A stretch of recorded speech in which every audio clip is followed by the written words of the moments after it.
Hi friends, இன்றைக்கி நம்ம என்ன வீடியோ பார்க்க போகிறோன்னா பிப்ரவரி மந்த்துக்கான மணி சேவிங் சேலஞ்ச் தான் பார்க்க போகிறோம். என்னென்ன உண்டியல் சேவிங்ஸ் பிப்ரவரி மாதம் நான் பண்ணுறேன் அப்படின்றத உங்களோட ஷேர் பண்ணிக்கிறேன்.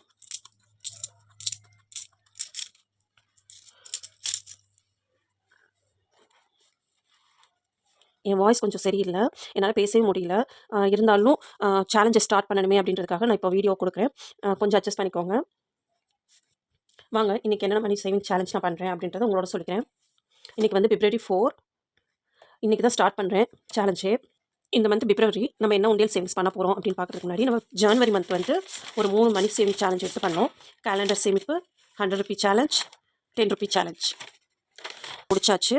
ஸோ அதில் சேர்ந்த அமௌண்ட் வச்சு நான் டிஜி கோல்டு இல்லாட்டி 100 மில்லிகிராம் காயின் வந்து இந்த மந்த்துக்கானது நான் பர்ச்சேஸ் பண்ணோம். ஜனவரி மந்த் நான் ஆல்ரெடி பர்ச்சேஸ் பண்ணிட்டேன், உங்களுக்கு நான் வீடியோ அப்லோட் பண்ணுறேன். இப்போ ஸோ என் கூட சேர்ந்து நீங்களும் இதில் ஏதாவது மணி சேவிங் சேலஞ்ச் வந்து பண்ணணும்னு நினச்சிங்கன்னா இன்னிலேருந்து ஸ்டார்ட் பண்ணுங்கள். ஆல்ரெடி ஸ்டார்ட் பண்ணியிருந்தீங்கனாலும் ரொம்ப சந்தோஷம். இப்போ வாங்க என்னென்ன மணி சேவிங்ஸ் சேலஞ்சுன்னு பார்ப்போம். ஃபஸ்ட்டு வந்து பிப்ரவரி மாதம் 2026 ருபீஸ் 5 காயின்ஸாக போடலாம் அப்படின்ற ஐடியாவில் இந்த உண்டியில் செலக்ட் பண்ணியிருக்கேன்.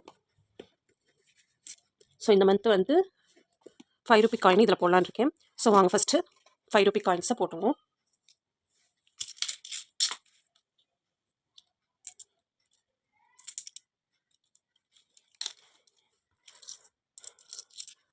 ஒன்று, 2, 3, 4.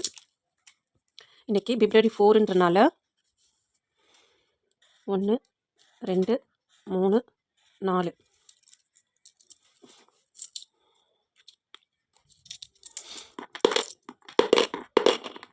ஸோ 5 ரூபி காயின் சேலஞ்சை இன்னிலேருந்து நம்ம ஸ்டார்ட் பண்ணியிருக்கோம். அடுத்ததான் ருபீஸ் 10. லாஸ்ட் மந்த் வந்து 10 ரூபி காயினாக சேர்த்தோம். அது காயின் எனக்கு சில டைம் கிடைக்காத மாதிரி இருந்தது, அதனால் நோட்டாக சேவ் பண்ணலாம் அப்படின்ற ஐடியாவில் இந்த மந்த் வந்து நோட்டாக சேவ் பண்ணுறேன்.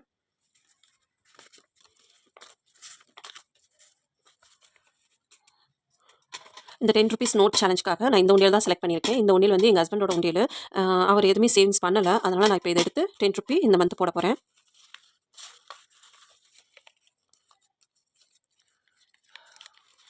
One, 2, 3, 4.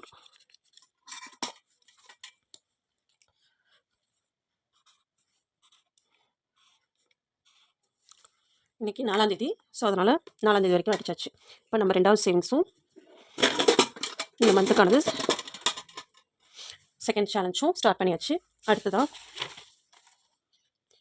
50 Ruby note.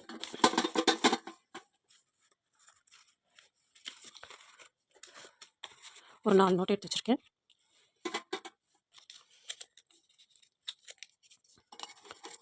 One, 2, 3.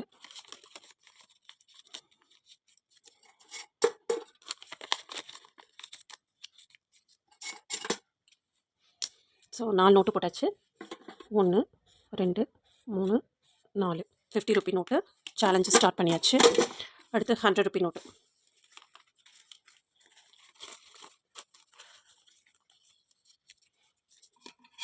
1,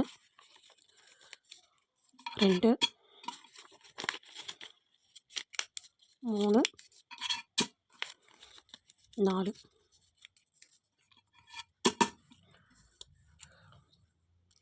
1, 2, 3, 4. 100 Ruby நோட்டும் நம்ம சேலஞ்ச் ஸ்டார்ட் பண்ணியாச்சு. அடுத்ததாக 20 ரூபா நோட்டு. 1, 2, 3, 4.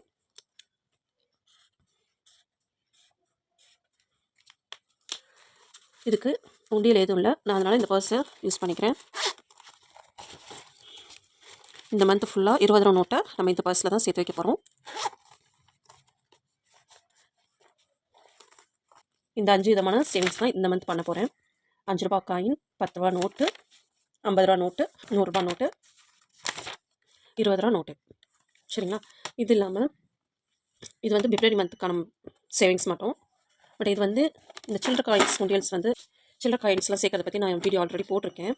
இது வந்து என்னோடதுனும் இது பாப்பாவோடது அப்படின்ற மாதிரி சொல்லியிருந்தேன். ஸோ நானும் சில்லற காசு சேவ் பண்ணுறனால பாப்பாவுக்கும் சில்லற காசு என்னால் கொடுக்கவே முடியல. அதனால் என்ன பண்ணிவிட்டேன், பாப்பா வந்து 10 ரூபா காயின் மட்டும் சேர்க்க சொல்லலாம், அதுவும் பிப்ரவரி மந்த்துக்காக மட்டும் இல்லை, இந்த இயர் ஃபுல்லாகவே சேர்த்துட்டோம், இடையில வேணாலும் நம்ம ஓப்பன் பண்ணிக்கலாம் அப்படின்ற மாதிரி. இப்போ இதில் வந்து இன்றைக்கி பிப்ரவரி 4. ஸோ 4 நாள் 4 காயின் போட்டு ஸ்டார்ட் பண்ணிடுவோம். பிப்ரவரி மந்த்லேருந்து பாப்பா உண்டியில் வந்து 10 ரூபி காயின் சேவ் பண்ணலாம் அப்படின்ற ஐடியா. இது வந்து இந்த மந்த்துக்கானது மட்டும் கிடையாது. இந்த வருஷம் ஃபுல்லாக சேர்த்துட்டே வருவோம். இடையில எப்பயாவது தேவைப்பட்டாலும் நம்ம ஓப்பன் பண்ணிக்கலாம் அப்படின்ற ஐடியாவில் இன்றைக்கி மட்டும் நான் போடுறது. அதுக்கப்புறம் பாப்பாட்ட கொடுத்து நம்ம 10 ரூபி காயினை போட சொல்லிக்கலாம். பாப்பா வந்து ஆல்ரெடி வந்து 10,000 ரூபி டார்கெட் உண்டியில் வந்து சேவ் பண்ணிட்டு இருக்காங்க. அது இல்லாமல் இது ஒன்று. ஸோ 4 காயின் போட்டுருக்கோம். ₹10 காயின். நாளையிலேருந்து பாப்பாட்ட கொடுத்து இதில் காயின் போட சொல்லிடுவோம். நம்ம சேனலில் வந்து மந்த்லி உண்டியல் சேவிங்ஸ் சேலஞ்ச் பண்ணிகிட்ருக்கோம். அதை ஃபாலோ பண்ணி நம்ம சேவ் பண்ணோம்னா நம்மள்ட்ட மாத தொடக்கத்தில் கையில் எதுவுமே காசு இல்லாத மாதிரி ஃபீல் ஆகும். லாஸ்ட்டாக பார்த்தோம்னா அந்த உண்டியல் ஓப்பன் பண்ணுறப்ப பார்த்தோம்னா நம்மளா இவ்வளோ சேர்த்துருக்கோம் அப்படின்ற ஒரு ஹாப்பியும் வருது. ஸோ நீங்களும் இதை ட்ரை பண்ணி பாருங்கள். ட்ரை பண்ணி பார்த்துட்டு எப்படி இருந்துச்சு, மந்த் எண்டில் நீங்கள் உண்டியல் ஓப்பன் பண்ணுறப்ப உங்களுக்கு எப்படி ஃபீல் இருந்துச்சு அப்படின்றதையும் என்கிட்ட சொல்லுங்கள். இல்லை நீங்கள் என்னென்ன சேவிங்ஸ்லாம் இந்த மந்த் பண்ணுறீங்க, இந்த இயர் பண்ணுறீங்க, உண்டியல் சேவிங்ஸாக இருக்கட்டும், இல்லை வேறு ஏதாவது சேவிங்ஸாக இருந்தாலும் அதை கமெண்ட்டில் வந்து ஷேர் பண்ணுங்கள். சில பேர் கேட்குறீங்க மில்லிகிராம் காயின்லாம் வாங்குறீங்கல்ல, அது வந்து நம்மளுக்கு யூஸ்ஃபுல்லாக அது அது வாங்கலாமா வேணாமா அப்படின்ற மாதிரிலாம் கேட்குறீங்க. கண்டிப்பாக வாங்குங்க. நம்மளால் முடிகிற அமௌண்ட்டை வச்சு சின்ன சின்னதாக அது சில்வராக இருக்கட்டும், கோல்டாக இருக்கட்டும், மில்லிகிராமாக இருக்கட்டும், 1 கிராமாக இருக்கட்டும், நம்ம கையில் எவ்வளோ அமௌண்ட் இருக்கோ நம்ம சூழ்நிலையை பொறுத்து, நம்ம வீட்டை பொறுத்து நீங்கள் எவ்வளோ வாங்கி வைக்க முடியுமோ வாங்கி வைங்க. ஏதாவது ஒரு சேவிங்ஸ் பண்ணுங்கள். அது காயினோ, சில்வர் காயினோ, கோல்டு காயினோ அப்படின்றது மட்டும் இல்லாமல் எதுலையாவது ஒரு சேவிங்ஸ் நீங்கள் அமௌண்ட்டாக கூட சேவ் பண்ணலாம். போஸ்ட் ஆஃபீஸ்லலாம் சேவிங்ஸ் அக்கௌண்ட்டில் போட்டு வச்சிங்கன்னா உங்களுக்கு எமர்ஜென்சிக்கு நீங்கள் வேணால் எப்போ வேணாலும் எடுத்துக்கலாம். ஏன்னா போஸ்ட் ஆஃபீஸ்ன்றப்ப நம்ம போய் எடுக்க மாட்டோம். போடுறது வந்து பழக்கமாக்கிக்கோங்க. அது எடுக்கிறது வந்து நம்ம யோசித்து தான் எடுப்போம். போஸ்ட் ஆஃபீஸில் அக்கௌண்ட் ஓப்பன் பண்ணி இப்போ பேங்க்லலாம் நீங்கள் ஓப்பன் பண்ணுறீங்கன்னா உங்கள்கிட்ட ஏடிஎம் கார்டு இருக்கவும் நீங்கள் போய் எப்போ வேணாலும் எடுத்துக்கலாம். இல்லை ஜிபே பண்ணிக்கலாம், யூபிஐ பேமெண்ட் பண்ணிக்கலாம் அப்படின்னு சொல்லி நம்ம டிரான்சாக்ஷன் பண்ணிகிட்டே இருப்போம். போஸ்ட் ஆஃபீஸ்ன்றப்ப அதை நம்ம எடுக்கிறதுக்கு யோசிப்போம். கண்டிப்பாக யோசிப்போம். அதனால் நீங்கள் போஸ்ட் ஆஃபீஸில் கூட சேவிங்ஸ் அக்கௌண்ட்டில் உங்கள்கிட்ட கிடைக்கிற சின்ன சின்ன அமௌண்ட்டை போட்டு வச்சுக்கோங்க. இந்த மாதிரி மணி சேவிங்ஸ் சின்ன சின்னதாக வீட்டில் இருந்தே பண்ணுறப்ப எப்படிலாம் சேவ் பண்ணலாம், நம்ம ஹஸ்பண்ட் கொடுக்குறத வச்சு தானே நம்ம பண்ண முடியும் அப்படின்லாம் யோசிக்கிறீங்க. சில ஹஸ்பண்ட் வந்து வீட்டுக்கு செலவு தரமாட்டுறாங்க, அவங்களே எல்லா செலவும் பார்த்துக்கிறாங்க அப்படின்ற மாதிரி நிறைய பேர் சொல்கிறாங்க. எனக்குமே மேரேஜ் ஆகி 9 இயர்ஸ் ஆயிடுச்சு. எனக்குமே ஸ்டார்டிங்கில் வந்து எங்கள் ஹஸ்பண்டே தான் எல்லாமே பார்த்துட்டு இருந்தாங்க. பைக்லேயே போயிட்டு பைக்லேயே வரது, என்ன வேணுமோ அதை கேட்கறதுக்கு முன்னாடி வாங்கி தரது, இல்லை எல்லாமே அவங்களே வாங்கிட்டு வந்து வீட்டுக்கு தேவையானதெல்லாம் கொடுத்துறது, அப்படியே தான் போயிட்டு இருந்துச்சு. இப்போ ஒரு 3 இயர்ஸாக தான், அதுவும் 3 இயர்ஸ் 4 இயர்ஸாக தான் என் கையிலையும் காசு இருக்குது. காரணம் என் பொண்ணை வந்து நான் ஸ்கூலுக்கு சேர்க்க ஆரம்பிச்சதுலேருந்து அதுக்கு முன்னாடி வரைக்கும் எனக்கு அது தேவையும் படலை. ஏன்னா அவங்களே எல்லாமே வாங்கி கொடுத்தாங்க. அப்புறம் எதுக்கு நம்ம காசு நம்ம எதுக்கு வச்சுக்கணும், எதுக்கு வாங்கணும், எதுக்கு கேட்கணும் அப்படின்ற மாதிரி தாட்டில் தான் நான் இருந்தேன். அது தப்புன்றதும் நான் பின்னாடி யோசித்தேன். தப்பு மீன்ஸ் எப்படி சொல்கிறது, லேடிஸ் கையிலையும் காசு இருக்கணும், கண்டிப்பாக இருக்கணும். அந்த ஃபேமிலிக்கு தெரியாமலும் சின்ன சின்ன சேவிங்ஸ் கண்டிப்பாக பண்ணணும். எங்கள் பாப்பா ஸ்கூலில் சேர்த்ததுக்கப்புறம் நான் போய் கூட்டிகிட்டு வரது, விட்டுட்டு வரது, இந்த மாதிரி பண்ணுறப்பெல்லாம் பாப்பாவுக்கு ஸ்நாக்ஸ் வாங்கணும்னு சொல்லி சம் அமௌண்ட்டை அப்பப்போ டெய்லியும் கிடையாது, அப்பப்போ வாங்கி வச்சுட்டு அதை ஸ்பெண்ட் பண்ணுறப்ப அது வந்து எங்கள் வீட்டுக்காரும் ஒன்றும் கேட்கல. அதுக்கப்புறம் வீட்டு செலவு நானே பார்த்துக்கிறேன், தேவையான காய்கறி மளிகை ஜாமான்லாம் கொஞ்சம் கொஞ்சம் நானே வாங்கிக்கிறேன் அப்படின்னு சொல்லி சில இதில் நம்மளே போய் அதில் இன்வால்வ் ஆக நம்மள்ட்ட கையில் காசு கிடைக்கும். அதையும் வச்சுக்கோங்க. அந்த மாதிரி சேவ் பண்ணலாம். அது மட்டும் இல்லாமல் வீட்டில் இறங்கி கடைக்கு போய் நீங்கள் வாங்க பாருங்கள். அப்போ கிடைக்கிற அமௌண்ட்டெல்லாம் கொஞ்சம் கொஞ்சமாக சேவ் பண்ணுங்கள். இல்லைனா நீங்கள் சேவிங்ஸ் பண்ணுறீங்கன்றத கண்டிப்பாக உங்கள் ஹஸ்பண்டுக்கு தெரியப்படுத்துங்க. ஆனால் என்ன பண்ணுறீங்கன்றத சொல்லாதீங்க. இப்போ நம்ம வேஸ்ட் பண்ணலை அப்படின்றது இப்போ எங்கள் ஹஸ்பண்டுக்கே தெரியாமல் தான் நான் உண்டியல் சேவிங்ஸ்லாம் நிறைய பண்ணிட்டு இருக்கேன்னு உங்கள்கிட்ட சொல்லிட்டு இருக்கேன். நிறைய சேவிங்ஸும் தெரியாமல் பண்ணுறேன்னு தெரியும். ஆனால் இடையில நான் சொல்லுவேன், என்கிட்ட கிடைக்கிறத நான் வேஸ்ட் பண்ண மாட்டேன், நான் சேவிங்ஸில் தான் போட்டுட்ருக்கேன், என்ன பண்ணுறேன்லாம் கேட்காதீங்க அப்படின்ற மாதிரி சொல்லிடுறது. அதுவும் இல்லாமல் நான் அப்பப்போ உண்டியல் அங்கங்கே வச்சுட்டு மாற்றிட்டு எடுத்துகிட்டு வைக்கிறதெல்லாம் தெரியும். அதில் வேறு நான் ஸ்டிக்கர் ஒட்டியிருக்கேன்ல ஒன்றும் அதனால ஏதோ ஒன்று போட்டுட்டு இருக்கேன் அப்படின்றது அவங்களுக்கு தெரியும். என்ன பண்ணுறேன்றதை டீட்டெயிலாக கேட்கலனாலும் ஆனால் ஏதோ சேவிங்ஸ் பண்ணிட்டு இருக்கேன் அப்படின்றது அவங்களுக்கு தெரியும். உண்டியலுக்கு காசு கொடுங்க அப்படின்னு சொல்லி கேட்பேன். அவங்க ஏதாவது கொடுப்பாங்க. ஸோ இடையில ஏதாவது கொடுக்குறப்ப அதை எடுத்தும் இதில் போட்டுக்குவேன். உண்டியில் போடுறேன்றது மட்டும்தான் அவங்களுக்கு தெரியும். இதில் எப்படி சேர்த்துட்ருக்கேன், வேறு என்ன வெளியெல்லாம் சேர்க்குறேன் அப்படின்றதெல்லாம் அவங்களுக்கு தெரியாது. பட் நான் ஏதோ ஒரு சேவிங்ஸ் பண்ணுறேன், அதை காசு வேஸ்ட் பண்ணலைன்றதை அவங்க உணர்ந்தனால கண்டிப்பாக அவங்க வந்து எதுவுமே இப்போலாம் கேட்குறதில்ல. நான் இப்போ எதாவது கேட்குறேன், எனக்கு ஒரு 100 ரூபா கொடுங்க, ஒரு 50 ரூபா கொடுங்க அப்படின்னா எதுவுமே கேட்குறதில்ல. ஏதோ ஒரு சேவிங்ஸ் பண்ணுறேன் அப்படின்ற ஐடியாவில் அவங்க இருக்காங்க. இதுக்கு முன்னாடி கேட்பாங்க, எதுக்கு அப்படின்னு கேட்பாங்க. ஏன்னா நான் வெளியே போக மாட்டேன், நான் கடைக்கு போகிறதில்ல அப்படின்றப்ப நான் ஒரு 10 ரூபா கேட்கறது கூட எதுக்கு 10 ரூபா அப்படின்னு கேட்பாங்க. இப்போலாம் எதுவுமே கேட்குறதில்ல. ஸோ இது ஒரு ரீசன். நீங்களே கொஞ்சம் வீட்டை மேனேஜ் பண்ண பாருங்கள். வெளியிலலாம் கடைக்கு போக பாருங்கள். நீங்களே வாங்குங்க. அப்போ தான் நிறைய விஷயங்கள் தெரிஞ்சுக்குவோம். ஹஸ்பண்டும் கையில் காசு கொடுக்க ஆரம்பிப்பாங்க. வீட்டில் இருந்தே என்னென்ன பண்ணலாம், வீட்டில் இருந்து ஹஸ்பண்ட் காசு தான் எதிர்பார்த்து தான் இதெல்லாம் நீங்கள் பண்ண சொல்கிறீங்க. அப்படி இல்லாமல் நம்ம என்ன பண்ணலாம் அப்படி கேட்குறவங்களுக்காக நீங்கள் வந்து உங்களோட டேலண்ட் என்னன்றது, ஏன்னா எல்லாருக்குள்ளேயுமே கண்டிப்பாக ஒரு டேலண்ட் இருக்கும். உங்களோட டேலண்ட் என்னன்றதை நீங்கள் யோசிங்க.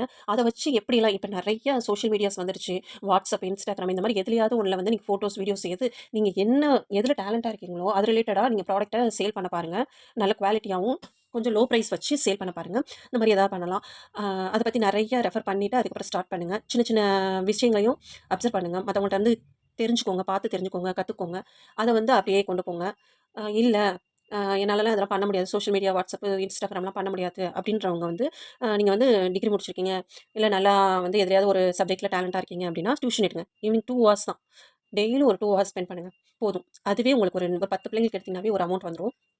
அது இல்லாமல் ஒரு சப்ஜெக்ட் மட்டும் நீங்கள் ரொம்ப டேலண்டாக இருக்கீங்க. அது இப்போ ஃபார் எக்ஸாம்பிள் ஹிந்தியாக இருக்கட்டும், இல்லை வேறு எது வேணாலும் இருக்கலாம். எந்த ஃபீல்டு வேணாலும் இருக்கலாம். ஸோ அதில் வந்து டேலண்டாக இருக்கீங்கன்னா, வீக்லி சாட்டர்டே, சண்டே மட்டும் கிளாஸ் அப்படின்னு சொல்லிட்டு ஒரு 2 ஹவர்ஸ் வச்சு கிளாஸ் எடுக்கலாம். மாசத்துல வாரத்துக்கு 2 நாள் மட்டும் அப்படின்னு கிளாஸ் எடுக்கலாம். அது ஒரு அமௌண்ட்ட ஃபிக்ஸ் பண்ணிக்கோங்க. உங்க ஏரியாவ பொறுத்து ஃபிக்ஸ் பண்ணிக்கோங்க. ஏன்னா ஒவ்வொரு ஏரியால ஒவ்வொரு ரேட் இருக்கும். டியூஷனா இருக்கட்டும், வேற எந்த எக்ஸ்ட்ரா கரிக்குலர் ஆக்டிவிட்டீஸா இருந்தாலுமே, அது அந்தந்த ஏரியாவுல எவ்வளோ டெவலப் ஆயிருக்கு, எப்படி ரீச் ஆயிருக்குன்றத பொறுத்து தான் நம்ம அமௌண்ட் ஃபிக்ஸ் பண்ண முடியும். அது மாரி ஏதாவது பண்ணுங்க. ஏதாவது சேல் பண்ணலாம், டியூஷன் எடுக்கலாம். அ நல்லா சமைக்க வரும், குக்கிங் நல்லா பண்ணுவீங்க அப்படின்னா, நீங்க குக் பண்ணி அத வந்து தெரிஞ்சவங்களுக்கு ஃபர்ஸ்ட்டு, இல்ல மசாலா ஐட்டம்ஸ் நல்லா பண்ணுவீங்கன்னா, அத பண்ணலாம். ஊறுகாய் பண்ணலாம். ஹேர் ஆயில், சோப்பு இதெல்லாம் நல்லாவே போயிட்டுருக்கு. நீங்க இந்த மாரி சொல்லி தரவங்கள்ட்ட போய் கத்துக்கிட்டு, நீங்க அத வந்து நல்லா பிசினஸ் லெவல்ல கொண்டு போலாம். இந்த மாரி ஏதாவது பண்ணலாம். இந்த மாரி சின்ன சின்ன விஷயம் பண்றப்ப, நம்ம வெளிய போனா இவ்வளோ ஒரு ஜாபுக்கு போறோம் அப்டின்னா, நம்ம வீட்டையும் பார்த்துக்கணும். அ அப்படியும் போறவங்களும் இருக்காங்க. அப்படி போ முடியும்னா போங்க. அப்படி இல்ல என்னால போ முடியாது வெளியில ஜாப்க்கு. ஏன்னா வெளியில ஜாப்க்கு போனோம்னா வீட்டு வேலையெல்லாம் நம்ம தான் பார்க்கணும். வீட்டு வேலையும் பார்த்துட்டு, நம்ம ஹஸ்பண்டையும் பார்க்கணும், குழந்தையும் பார்க்கணும், வீட்டையும் மெயின்டெயின் பண்ணணும். அ கன்டினியூவா நமக்கு வீட்ல இருக்கவங்களுக்கும் வேலை இருந்துகிட்டே தான் இருக்கும். ஸோ அப்படி இருக்கப்ப ஜாபுக்கு போயிட்டு இதெல்லாம் பார்க்குறப்ப நம்மளுக்கு ரொம்ப ப்ரெஷர் ஆகும். ரொம்ப கஷ்டமா இருக்கும். ஸோ அத மேனேஜ் பண்றவங்களும் இருக்காங்க. இல்ல இதெல்லாம் முடியாது அப்படின்றவங்க, நீங்க வீட்ல இருந்து என்னென்ன பண்ணலாம் அப்படின்றத திங்க் பண்ணுங்க. இன்னும் நெறைய இருக்கு. உங்களோட டேலண்ட் என்னன்னு ஃபர்ஸ்ட்டு பாருங்க. அத வந்து நல்லா டெவலப் பண்ண பாருங்க. ப்ராஜெக்ட்டுக்கெல்லாம் ட்ராயிங் பண்ணி குடுக்குறது, ஸ்கூல், காலேஜ் அந்த ஸ்டூடண்ட்ஸ்க்குலாம் உங்களால பண்ண முடியலன்னா நம்ம பண்ணி குடுக்குறது. இந்த மாரி ஏதாவது ஒரு அமௌண்ட் ஃபிக்ஸ் பண்ணி ஏரியாக்கு ஏத்த மாரி நீங்க சொல்லி வச்சு, நான் இத நல்லா பண்ணுவேன். யாருக்காவது தெரிஞ்சுச்சுன்னா சொல்லுங்க, தேவைப்பட்டுச்சுன்னா சொல்லுங்க அப்படின்னு சொல்லி வச்சீங்கன்னா, அவங்க சொல்லுவாங்க. அவங்களுக்கு தேவைப்படலனாலும் மத்தவங்கள்ட்ட சொல்லி உங்களுக்கு இன்ஃபார்ம் பண்ணுவாங்க. ஸோ சின்ன சின்ன வேலை உங்கள பொறுத்து, உங்களோட டேலண்ட்ட பொறுத்து, உங்க ஏரியாவ பொறுத்து நீங்க வந்து ஸ்டெப் எடுத்து கொஞ்சம் ஏர்ன் பண்ண பாருங்க.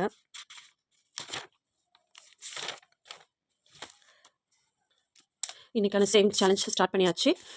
₹5, ₹10, ₹50, ₹100, ₹20. இந்த சேலஞ்ச் எல்லாம் இந்த மந்த் நம்ம கம்ப்ளீட் பண்ணுவோம். நான் லாஸ்ட் மந்த் மில்லிகிராம் காயின் மங்கள திருச்சியில வாங்குனத உங்களுக்கு வீடியோவா குடுக்குறேன். பில் டீட்டெயிலோட குடுக்குறேன். இந்த மந்த்து நான் பர்ச்சேஸ் பண்ணேன்னா, உங்களுக்கு கண்டிப்பா அப்டேட் குடுக்குறேன். அதே மாரி இந்த மந்த் லாஸ்ட்ல தான் டிஜிகோல்டும் எனக்கு முடியுது. ஆல்ரெடி நான் 1 கிராம் சேவ் பண்ணி அப்படியே வச்சிருக்கேன். அதுலயும் நான் பண்ண மிஸ்டேக் என்னன்னா, ஓப்பன் பண்ணி நம்ம வந்து ஃபர்ஸ்ட்டு நெறைய அமௌண்ட் போட்டா தான் அதில வந்து பெர்சன்டேஜ் வந்து நம்மளுக்கு நெறைய கிடைக்கும். லாபமும் இருக்கு.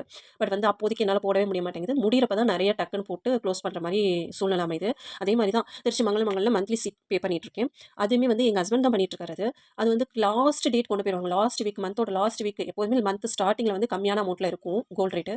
லாஸ்ட் மந்தோட லாஸ்ட்ன்றப்ப ரேட் கூட தான் இருக்கும். அந்த டைம்ல தான் எங்க வீட்டுக்காரரும் பே பண்ணுவாரு எப்போதுமே.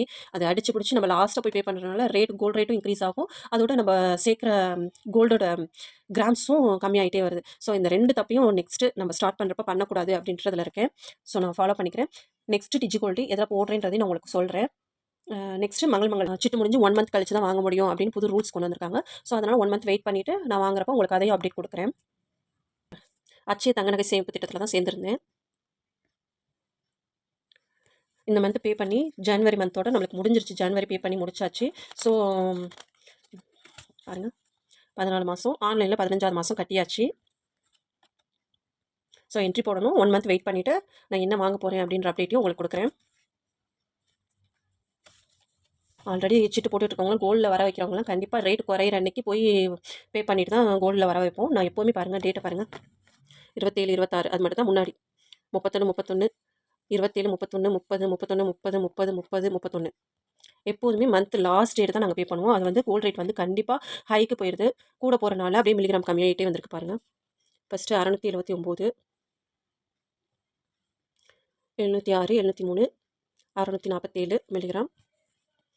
பார்த்துட்டீங்களே 600ல ஸ்டார்ட் ஆனது 700 வந்துச்சு. 2 தடவை 700 மில்லிகிராம். அதுக்கப்புறம் 500, 500, 500 லாஸ்ட்டா ரொம்ப 449 மில்லிகிராம், 420 மில்லிகிராம், 403 மில்லிகிராம். ஸோ ரொம்ப கம்மியாயிட்டே வந்துச்சு. இது நாங்க லாஸ்ட்டா கட்டுனனால தான். மந்த் லாஸ்ட்ல கட்டக்கூடாது. எப்போ கோல்ட் ரேட் கம்மியாகுதோ அந்த மந்த்ல அப்போ போய் கட்டிறணும். போஸ்ட் ஆஃபீஸ்ல பாப்பாவோட செல்வமகள் சேமிப்பு திட்டமும் என்னுடைய சேவிங்ஸ் அக்கௌண்ட்டும் இருக்கு. சேவிங்ஸ் அக்கௌண்ட் ஓப்பன் பண்ணி நீங்க அதிலேயே சேவ் பண்ணலாம். நம்ம பிப்ரவரி மாதத்துக்கான சேவிங் சேலஞ்சை ஸ்டார்ட் பண்ணியாச்சு. உண்டியல் சேவிங்ஸை நீங்களும் என்னோட சேர்ந்து ஏதாவது ஒரு சேலஞ்ச் பண்ணுங்கள். எல்லாமே பண்ணாலும் சந்தோஷம். உங்களால் முடிஞ்ச ஏதாவது ஒரு உண்டியல் சேவிங்ஸை பண்ணுங்கள். அதில் கிடைக்கிற அமௌண்ட்டை எடுத்து நம்ம சேவிங்ஸ்க்கு யூஸ் பண்ணிக்கலாம்.